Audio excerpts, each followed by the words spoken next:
Are you a stylish person, laging up-to-date sa latest fashion trends? Our last part of the series, The Right Focus, points us in the right direction. Sino nga ba talaga ang dapat nating maging model? In with the new.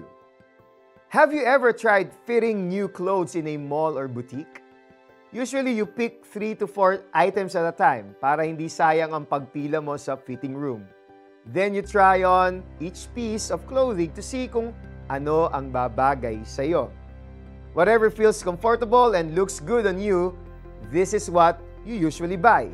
If hindi kasya ang damit or it doesn't look flattering, iiwan mo na lang ito sa salesperson or ibabalik sa rack na pinagkunan mo. In Colossians chapter 3, Paul gave specific instructions to the Colossians on what to put to death and what to put on instead. If verse 5 lists the things we as followers of Christ need to turn our backs on, verse 12 highlights the traits we need to practice naman. Kasama rito ang pagkakaroon ng compassionate heart, patience, humility, at iba pang values that are pleasing to God. In essence, we're taking off our old clothes and putting on new ones.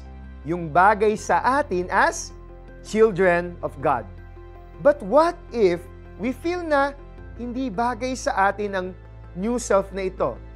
If there are models for clothes, meron din tayong model who can show us the right way to live. Jesus exhibited all the good values na nakalista sa verse 12 during His time here on earth. And we, as His followers, can learn to do the same if we look to Him for guidance.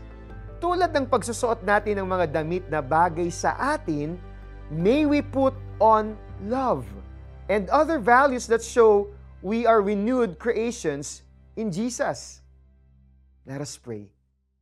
Dear Jesus, please help me take off my old, dirty attitudes and actions and help me put on a clean version that is modeled after you.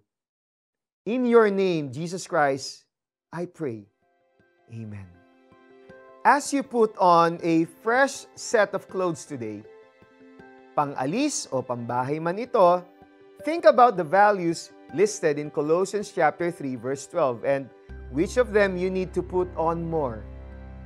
Kaya nga, dahil kayo'y hinirang ng Diyos, minamahal niya at pinili para sa Kanya, dapat kayong maging mahabagin, mabait, mapagpakumbaba, mahinahon, at mapagtiis. Mga taga-Colosas 3:12. Jesus goes before us and is in us. Let Him lead you every step of the way. Maraming salamat po for always joining us here in Tanglaw. Magkita-kita po tayo uli bukas. Ako po, si Eric Totañez. You are a new creation in Christ. God bless.